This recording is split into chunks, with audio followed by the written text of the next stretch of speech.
সকালে ঘুমের তুইটা অনেক তাড়াহুড়া করে রেডিও নাস্তা করার সময় বাসায় কিছু গোলমাল হয়ে গেছে।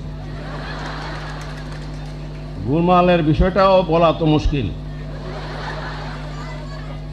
আমি যখন নাস্তা করি তখন আমার স্ত্রী সে ইনসুলিন নেবে, অর্থাৎ সিস্টার আসছে ইনসুলিন দেওয়ার জন্য।